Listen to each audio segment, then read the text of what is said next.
हाँ भाई, very good morning to all of you. प्रणाम सर जी, प्रणाम भाई। देखो भाई, थोड़ा इंपॉर्टेंट कॉन्सेप्ट है, पहले कभी नहीं पढ़ा है, तो ध्यान से देखना, इसे समझना बात को कि कैसे ये बना है। ठीक है ना।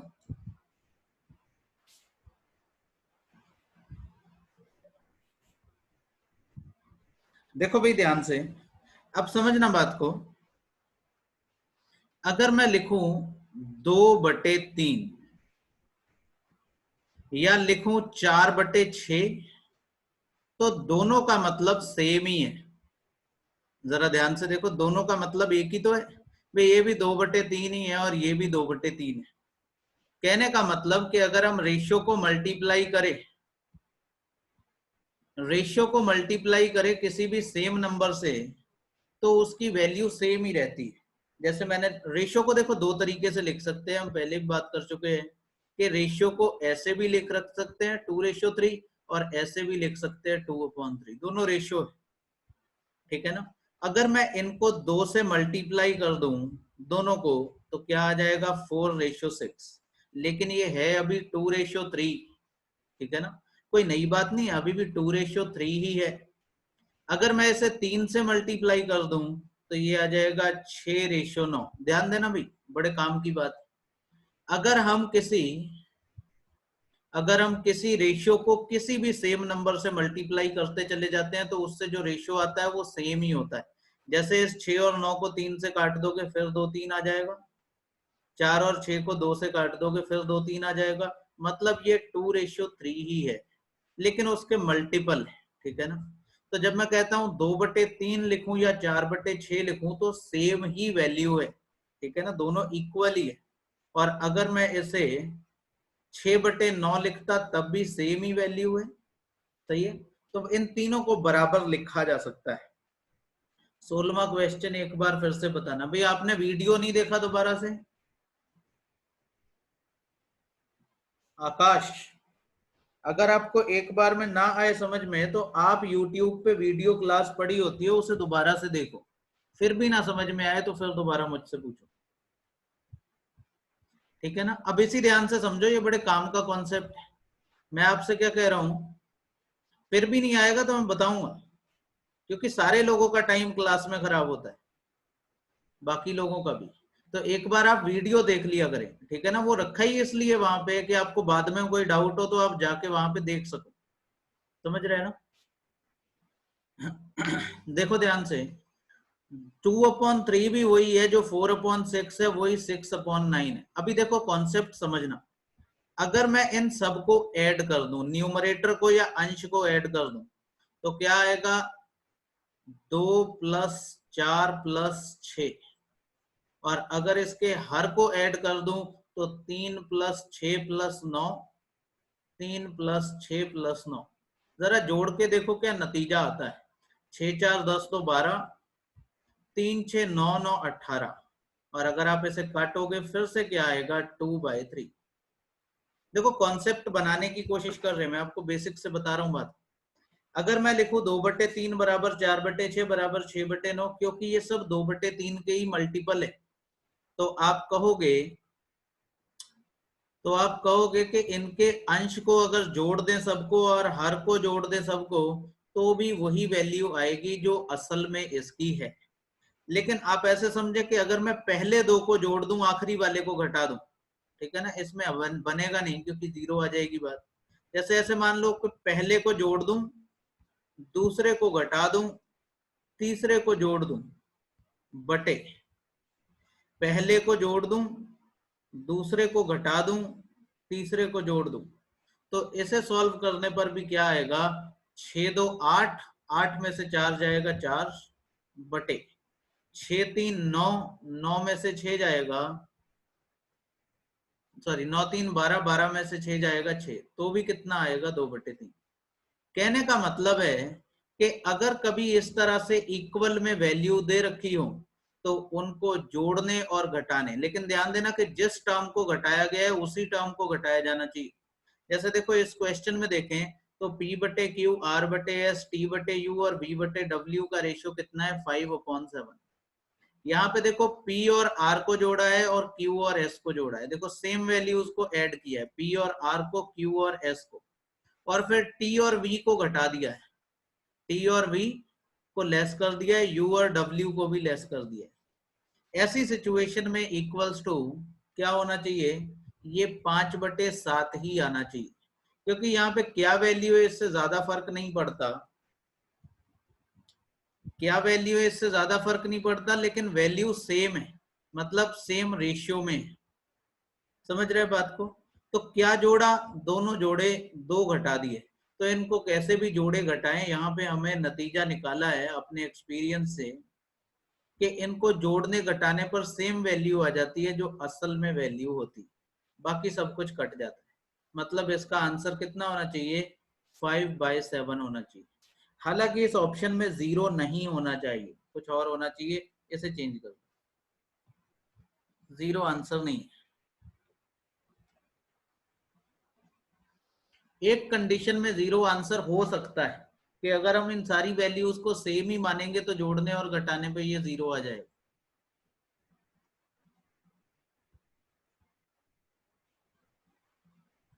समझ रहे हैं अभी? तो आपको कभी भी इस तरह से वैल्यू दे रखी हो तो अंश को जोड़ दें, अंश को घटा दें, तो वो सेम वैल्यू ही आती है। अंश को जोड़ दें, अंश को हर को जोड़ दें, या कुछ अंश को जोड़ दें, कुछ हर को जोड़ दें, तो उस हिसाब से आंसर क्या आ जाएगा, वो सेम ही आ जाएगा। क्यों आ जाएगा वो हम यहाँ से सीखा है, ठीक है ना। जो कोई लेट हो गया हो, अब भी यूट्यूब पे आप वीडियो देख के ये पूरा कॉन्सेप्ट समझ लेना कि कैसे है, ठीक है। आगे बढ़ते हैं अगले क्वेश्चन पे। देखो इसे ध्यान से, P/Q R/S T/U 3/4 है। समझना बात को, बड़े काम की बात है।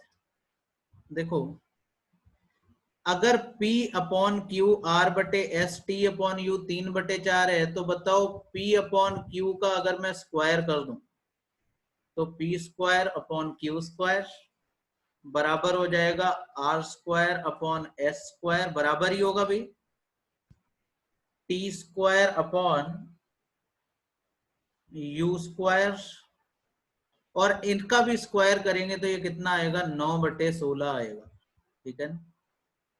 और अभी अभी हमने सीखा था, अभी अभी सीखा था, अभी देखो अगर मैं इसको a से गुणा और a से भाग कर दूं तो कोई फर्क पड़ेगा क्या, कोई फर्क नहीं पड़ेगा। अगर मैं इसे B² से गुणा और B² से भाग कर दूं तो कोई फर्क पड़ेगा क्या, नहीं पड़ेगा। अगर मैं इसे C³ और इसे C³ से गुणा कर दूं तो कोई फर्क पड़ेगा क्या, नहीं पड़ेगा। और अभी अभी हमने सीखा है अगर इस तरह से फ्रैक्शन इक्वल है तो उनको जोड़ देने पर जो वैल्यू आएगी, इन दोनों को जोड़ दें और इसे घटा दें, इन दोनों को जोड़ दिया और इसे घटा दिया, इन दोनों को जोड़ दिया और इसे घटा दिया, तो इस पर वैल्यू वही आएगी जो वैल्यू हमें दिखाई दे रही। मतलब इसका मान कितना आएगा, 9/16। कहने का मतलब आपको कुछ करना नहीं था, आप यहीं पे देख लेते कि इन सबका स्क्वायर किया गया है, और अगर सबका स्क्वायर किया गया है तो आंसर 3/4 का होल स्क्वायर होना चाहिए।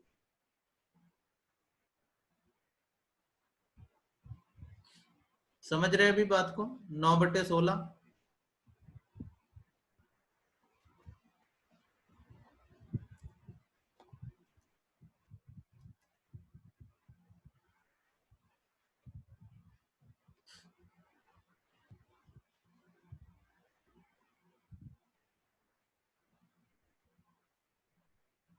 ठीक है भाई, ये समझ आ गया, पर ऊपर वाला नहीं आया। लेट आए थे क्या आप? ऊपर वाला क्यों नहीं आया, ऊपर वाला तो इससे ज्यादा आसान था। देखो समझने की बात तो की नहीं, हमने तो कॉन्सेप्ट बनाया है। हमने क्या कहा कि अगर वैल्यूज ऐसे दे रखी हैं फ्रैक्शन में, तो इनमें अगर हर को जोड़ दें और अंश को जोड़ दें, अंश को जोड़ दें और हर को जोड़ दें, या अंश को जोड़ दें, कुछ को जोड़ दें, कुछ को घटा दें, तो आंसर वही आएगा जो वैल्यू दे रखी है 5/7। ये पूरा कॉन्सेप्ट इधर मैंने नंबर लेके बना के समझाया था। वैल्यू मानी नहीं है हमने, वो तो हमने एक कॉन्सेप्ट बनाया था अलग से, इनकी वैल्यू हमने मानी नहीं है। इनकी वैल्यू हमने मानी नहीं है, हमने इस क्वेश्चन को छोड़ के एक कॉन्सेप्ट बनाया था यहाँ पे और उस कॉन्सेप्ट को फॉलो किया है। हमने कोई वैल्यू नहीं मानी, अपने पास से कुछ भी माना नहीं है इस क्वेश्चन में। हमने तो ये बोला है कि अगर इनके देखो दोनों P और R को जोड़ा तो P और R को जोड़ा, तो इनके हर क्या है Q और S, Q और S को जोड़ दिया, फिर T और V को घटा दिया तो T और V को घटा दिया, फिर U और W को घटा दिया तो U और W को घटा दिया। कुछ भी जोड़े कुछ भी घटाएं, इन्हें आपस में जोड़ना घटाना है, गुणा भाग नहीं कर सकते, तो वैल्यू सेम ही आएगी जो आपको दे रखी है 5/7।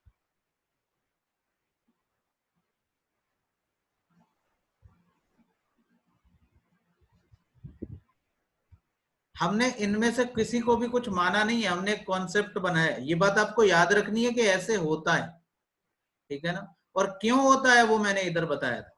अगर आपको क्यों में जाना हो तो अब आप, मैं YouTube पे ये वाली वीडियो डालूंगा तो आप इसे दोबारा से देखना, ठीक है ना। शुरू के 5 मिनट देख लेना, कोई दिक्कत नहीं। फिर देखो ये आपको दे रखा है, then find the value of a plus B upon B plus C. इसकी वैल्यू आपको बतानी, सही है ना। तो सॉल्व कर लें भैया से। देखो मैंने आपको क्या बताया कि ये सारी वैल्यू कैसी दे रखी है, बराबर। ये सारी वैल्यू बराबर दे रखी है। अगर मैं इनके अंश को जोड़ दूं और हर को जोड़ दूं तब भी यही वैल्यू आएगी, मतलब सेम वैल्यू आएगी। अगर हम इसके अंश को जोड़ दें तो 2a प्लस a कितना हो जाएगा, 3a। फिर -2b से +2b कट जाएगा और ये -3c। देखो मैंने तीनों के अंश को जोड़ दिया है जो अभी हमने सीखा था।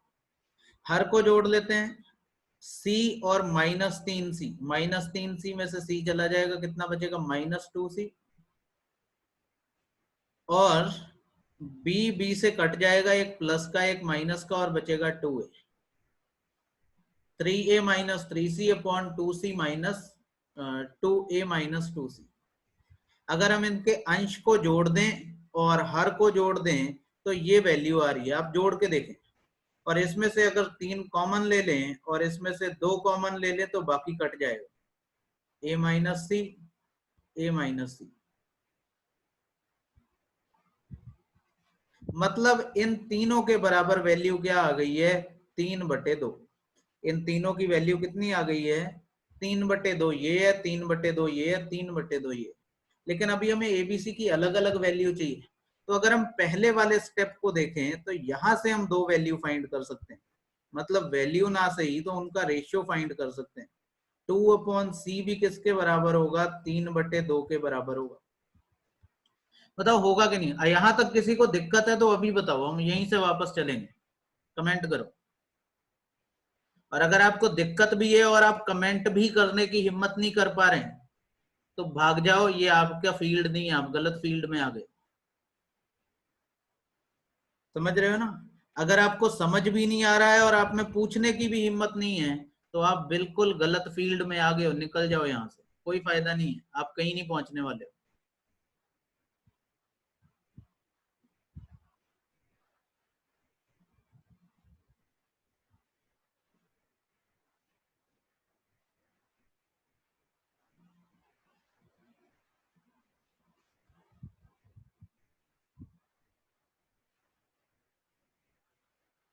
हाँ शिवानी बताओ। सर ये 2a/c वाला फिर से बता दीजिए, ये तो समझ आ गया, 3/2 वाला।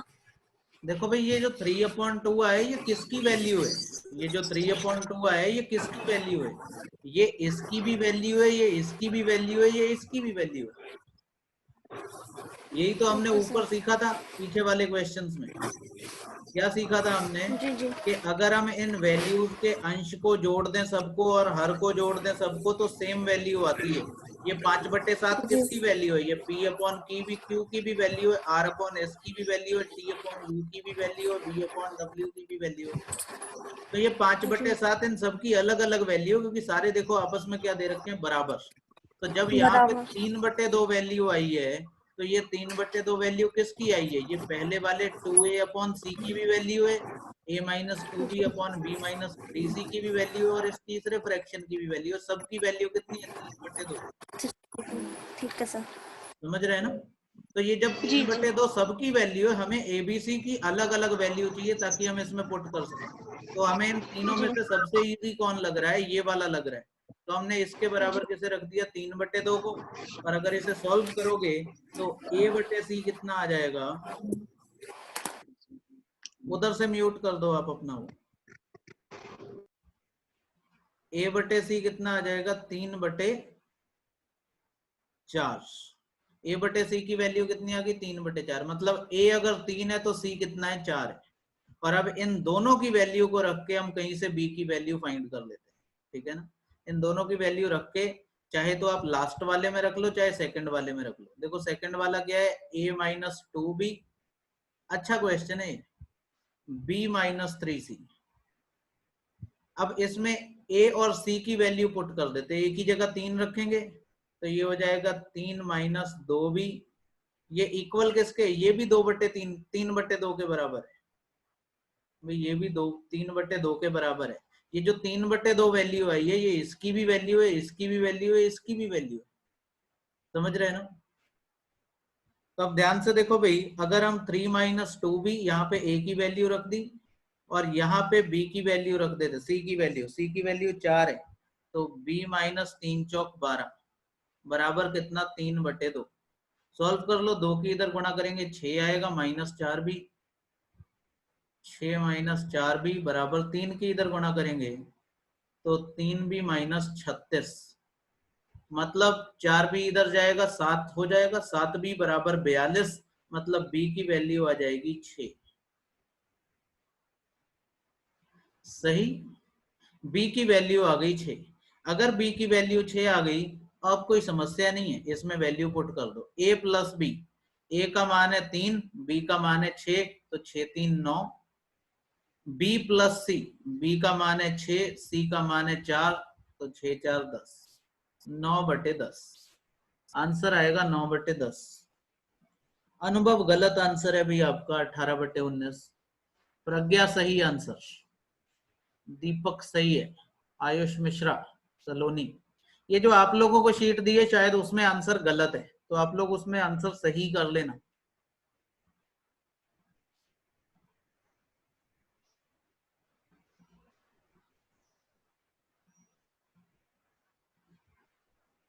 कुछ पूछना हो तो बताओ भाई।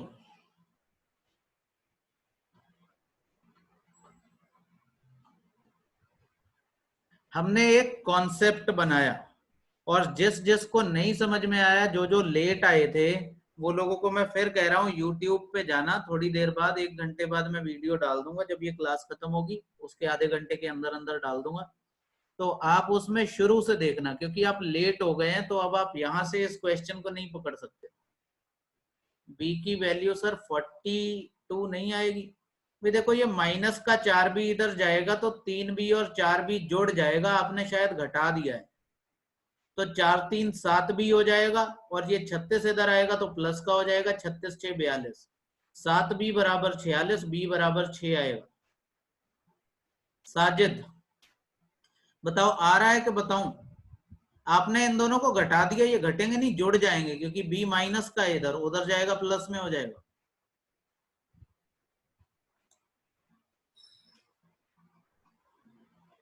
मिटा दो भाई इसे। शारिक नहीं पॉसिबल है भाई, इस कॉन्सेप्ट पे 3 क्वेश्चन हो गए हैं और आप बहुत लेट हो, तो अब आप क्या कर सकते हो, यूट्यूब पे वीडियो देखना, शुरू की 8-9 मिनट की जितनी आपकी रह गई है उतनी आप देख लेना, ठीक है ना, आपको समझ में आ जाएगा, नहीं समझ में आएगा तो आप फिर से पूछ लेना। समझ पा रहे बात को।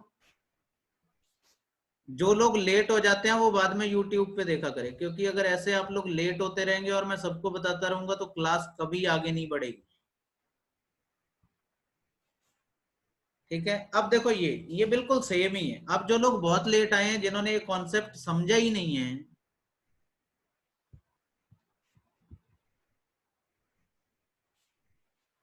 हाँ शिवानी बताओ भी।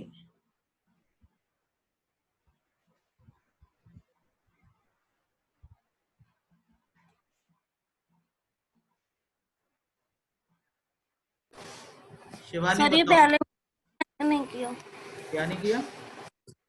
सर, मैंने रेज हैंड नहीं किया, ये पहले वाला ही है। अच्छा ठीक है। आयुष बताएं भाई।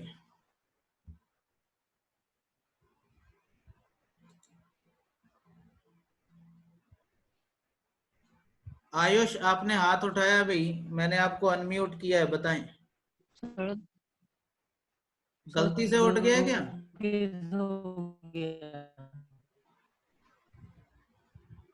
मुझे लग नहीं रहा कि आपको कुछ पूछना है। ठीक, देखो भाई सेम ही क्वेश्चन ये है, इसमें भी कुछ करने जैसा है नहीं। आप ध्यान से देखो, अभी हमने जो कॉन्सेप्ट सीखा है, देखो जो लोग बाद में आए हैं, मैं आपसे फिर कह रहा हूं, आपको समझ में नहीं आएगा। और आप जो कर सकते हो वो ये कर सकते हो कि जब ये वीडियो YouTube पे चली जाएगी और आप शुरू का 8-9 मिनट का जो भी निकल गया है वो देख लेना, तभी आपको ये समझ में आएगा कि ये क्या हो रहा है। तो अभी ये वाले क्वेश्चन तक माफी, और इसके बाद अगले से आपको समझ में आएगा, वहां से बात को समझेंगे, वो टाइप बदल जाएगा, ठीक है ना। तो इसे समझ लें, ज्यादातर लोगों ने आंसर दे ही दिया है, तुषार, आकाश, सलोनी, आयुष, ये पता नहीं कौन है, आसिफ, ठीक है ना, 20 का ए, ललित, अनुभव, प्रज्ञा, दीपक, बढ़िया, बहुत बढ़िया, इतने लोग आंसर कर रहे हैं, बहुत बढ़िया। देखो अब इसमें क्या करना है, कुछ भी करना नहीं है। वो कह रहा है मैं प्रत्येक पद का मान बताएं, मतलब इसका मान भी बताना है, इसका भी बताना है, इसका भी बताना है, और क्योंकि सब आपस में इक्वल हैं तो अब किसी एक का मान निकालो। तो कुछ खास काम करने को है नहीं इसमें। अगर हम सबके अंश को जोड़ दें तो a प्लस बी प्लस सी हो जाएगा, और सबके हर को जोड़ दें तो 2a plus 2b plus 2c आएगा। अगर नीचे से 2 कॉमन ले लें तो a प्लस बी प्लस सी, और ऊपर भी a प्लस बी प्लस सी, ये कट जाएगा, मतलब इसकी वैल्यू आएगी 1/2। और ये 1/2 वैल्यू किसकी है, ये इसकी भी है और इसकी भी है और इसकी भी है, तीनों की वैल्यू 1/2। समझ रहे अभी बात को?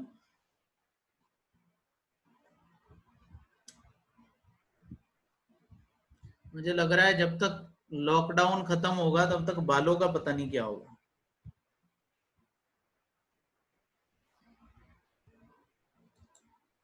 सही है भाई, आगे बढ़े। देखो ये नया कॉन्सेप्ट है, इस पे कई क्वेश्चन है, नया कॉन्सेप्ट तो नहीं है, मतलब हम लोग नया पढ़ रहे हैं। सर घर पर बार बार बुला लो, कैसे? मैं किसी बार को जानता ही नहीं हूँ।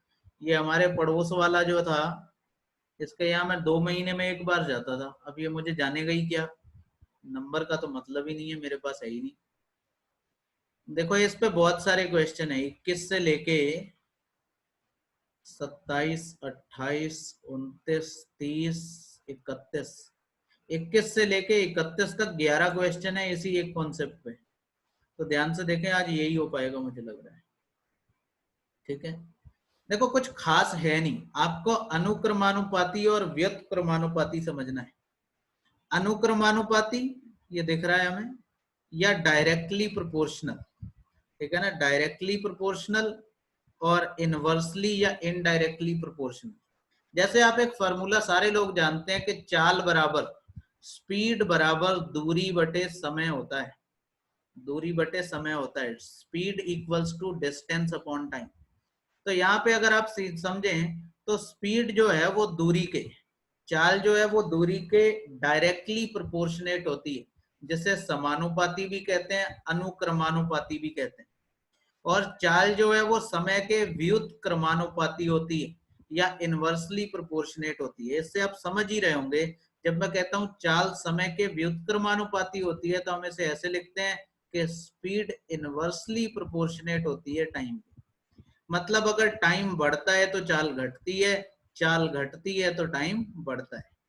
लेकिन स्पीड जो है वो डिस्टेंस के समानुपाती होती है दूरी के। एग्जाम्पल ले रहा हूं सिर्फ, अगर चाल बढ़ेगी तो चली गई दूरी भी बढ़ेगी, चली गई दूरी घटेगी तो चाल भी घटेगी, मतलब ये एक दूसरे के समानुपात में होते हैं, ठीक है ना।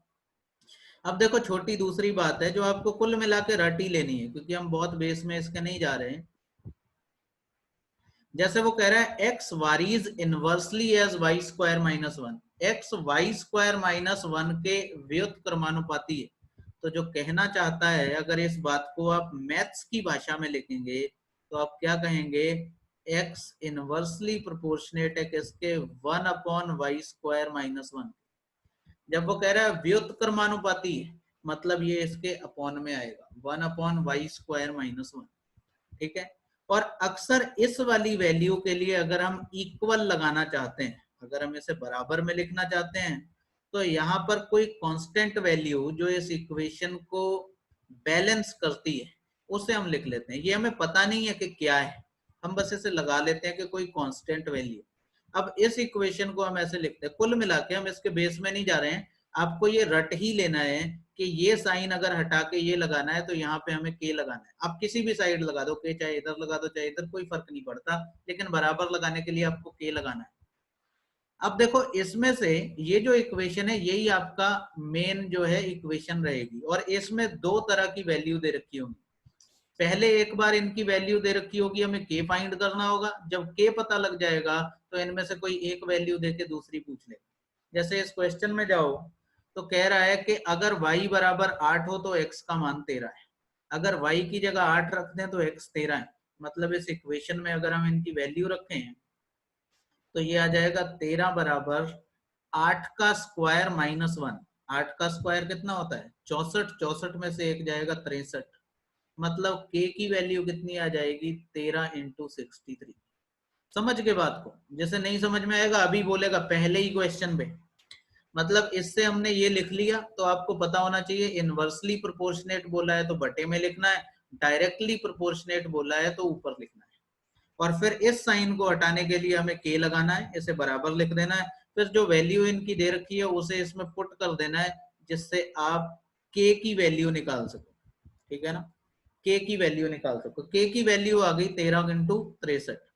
अब अगली सिचुएशन पे चलो, कह रहा है x का मान तब ज्ञात करें अगर y 2 हो, तो हमें इसी में फिर से वैल्यू लगानी है। x का मान हमें निकालना है, k की वैल्यू अब हमें पता है 13 × 63। ठीक है ना, और y कितना बताया है 2, y कितना है 2, तो 2 का स्क्वायर 4, 4 - 1 3, 3 से इसे काट दो 21 बार कट जाएगा, 13 एकम 13, 13 दूनी 26 और 1 27, मतलब 273। समझ रहे बात को, 273 आंसर आएगा। बढ़िया। रूप, दीपक, ललित, सलोनी। अच्छा आप अगले वाले का आंसर बता रहे हो। प्रियंका, आकाश, सही है भाई। तो आपको समझना है ये कुछ खास ऐसे मुश्किल सवाल नहीं है, रेशो में ये आसान टाइप का क्वेश्चन है। मतलब पहले के की वैल्यू, पहले इस इक्वेशन को लिख लो इसे देख के, फिर के की वैल्यू फाइंड कर लो, और फिर के की वैल्यू रख के और बाकी जिसकी वैल्यू पूछी है उसे निकालो। समझ पा रहे भाई।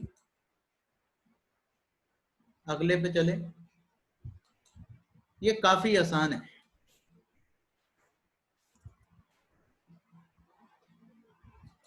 अगर किसी को नहीं समझ में आया तो अभी हमने पहला क्वेश्चन किया है, दोबारा पूछो,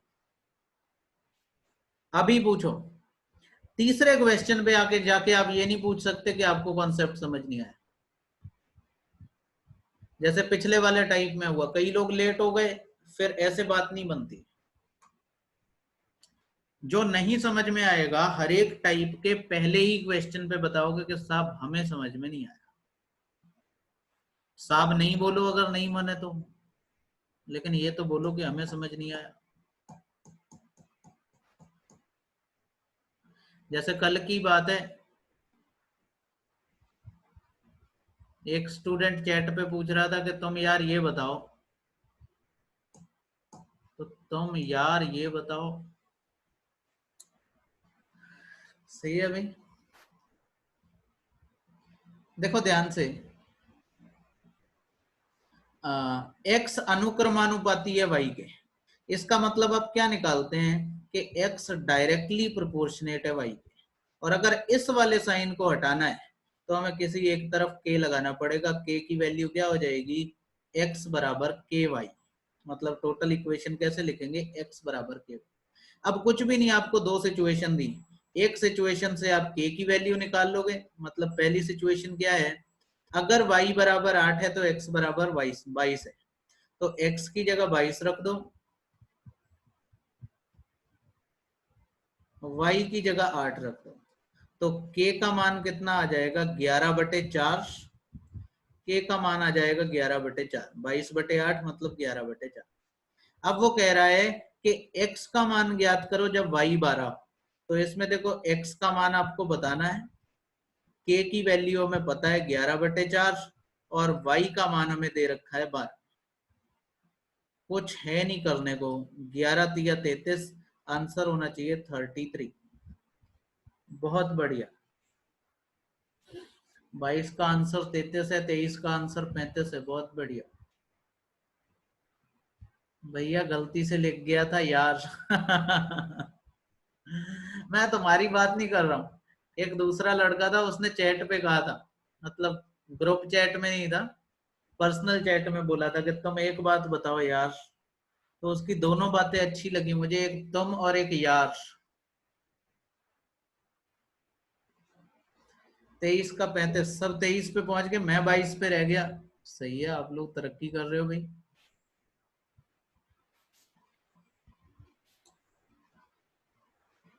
ये है जो मैं आपसे उम्मीद करता हूं, मेरी एक्सपेक्टेशंस इतनी है कि आप मुझसे 2 क्वेश्चन आगे चलो।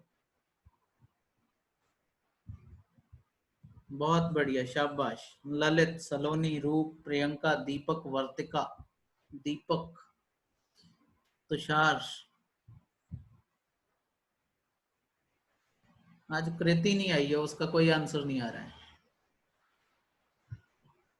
देखें, यदि एक सामूहिक रूप से बी और सी के अनुक्रमानुपाती है, देखो इसमें कभी कभी डाउट हो सकता है, मैं नहीं कह रहा हूं कि सबको होगा, लेकिन जब वो कह रहा है कि jointly varies as B and C, B और सी के अनुक्रमानुपाती है, तो कुछ लोगों को यह भी लग सकता है कि ए अनुक्रमानुपाती है। अब बी और सी के जॉइंटली अनुक्रमानुपाती है, तो इसका मतलब क्या है, बी प्लस सी लिखें या बी सी लिखें। तो ध्यान रखना इसमें प्लस का कोई कॉन्सेप्ट नहीं है। अगर वो कह रहा है जॉइंटली है, जॉइंटली वारी करता है, तो इसका मतलब है कि ए जो है वो बी सी के गुणा के, बी इंटू सी के क्या है, अनुक्रमानुपाती। तो ऐसे में आप कह सकते हो कि ए बराबर है के बी सी के। कौन बनेगा करोड़पति? अब इसमें आप वैल्यू पुट कर दो, जिस जिसकी वैल्यू दी है, और के की वैल्यू फाइंड कर लो। देखो अगर के की वैल्यू पूछी है तो एबीसी तीनों की वैल्यू दे रखी होगी। पहली कंडीशन में तीनों की वैल्यू दी है, ए का मान 6 दिया है, बी का मान 3 दिया है और सी का मान 2 दिया है, तो 3 दूनी 6 से ये 6 कट जाएगा, मतलब के का मान 1 आएगा, के इक्वल्स टू 1। फिर आपसे पूछ रहा है ए का मान तब ज्ञात करो जब बी और सी 5 और 7 हो, ठीक है ना। तो ए का मान आपको बताना है, के की वैल्यू 1, इसी इक्वेशन में वैल्यू पुट करनी है, ये जो आपने फाइंड की दोनों बार। ए बराबर के की जगह 1, बी की जगह 5, सी की जगह 7, 7 पंजे 35, 35। बढ़िया। और के का क्या लिखा है भाई आकाश, आप दोबारा से पढ़ो, आपको खुद भी नहीं समझ में आएगा कि आपने क्या पूछा है। और का कोई मतलब नहीं है,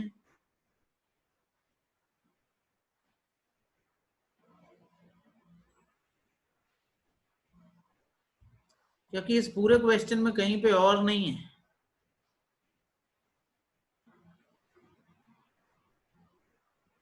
अच्छा, हिंदी वाला और ये वाला और, बिल्कुल इस और का मतलब है, इस और का मतलब यहाँ पे मल्टीप्लाई है, बी और सी, ठीक है ना।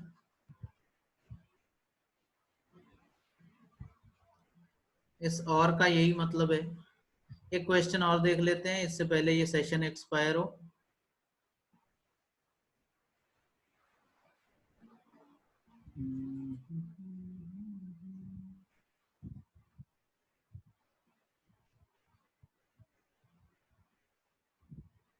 सही है भाई। देखो कह रहा है X varies as Y directly and Z inversely, x की वैल्यू 14 है, y की वैल्यू 10 है, z की वैल्यू बताएं जब x बराबर 49, y बराबर 45। स्वास्थ्य सही है आपका आंसर। ध्यान से देखें भाई, कह रहा है x y के अनुक्रमानुपाती है और z के व्युत्क्रमानुपाती है, तो आप ऐसे लिखोगे x अनुक्रमानुपाती है y के तो y ऊपर, और z के व्युत्क्रमानुपाती है इनवर्सली प्रोपोर्शनेट है तो क्या होगा z। तो y बटे z, x बराबर y बटे z। और अगर हमें इसे सही करके लिखना हो तो हमें लिखना पड़ेगा x बराबर ky अपॉन z। सही है।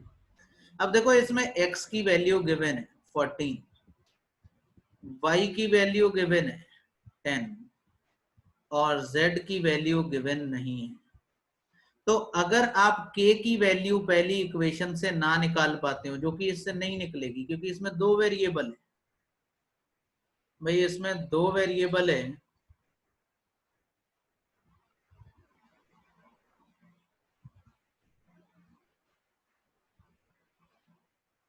दो वेरिएबल है तो k की वैल्यू नहीं निकाल सकते हैं भाई। आप बार बार अपनी वीडियो ना खोलें। कौन है आप शायद नए हैं। आईफोन मुंडा सोनिए नहीं, आईफोन वर्गा भैया, आईफोन आप बार बार अपनी वीडियो ऑन ना करें भाई।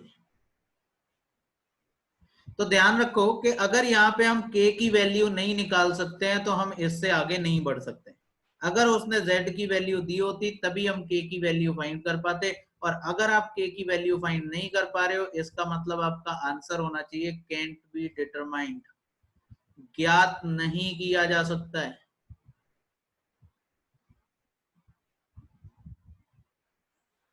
समझ रहे हैं ना बात को? ज्ञात नहीं किया जा सकता है क्योंकि हम यहाँ पे k की वैल्यू फाइंड नहीं कर सकते। तो अगर यहां तक आके आप लिखो CND तो गलत है, आपको यही समझ लेना चाहिए सिर्फ x और y की वैल्यू दी है, z की दी नहीं। तो जब तक इन तीनों की वैल्यू नहीं देगा तब तक k की वैल्यू फाइंड नहीं की जा सकती है एट द फर्स्ट प्लेस। समझ रहे बात को? सेशन एक्सपायर हो गया, मैं आपको नया लिंक भेजता हूँ। Will be right back.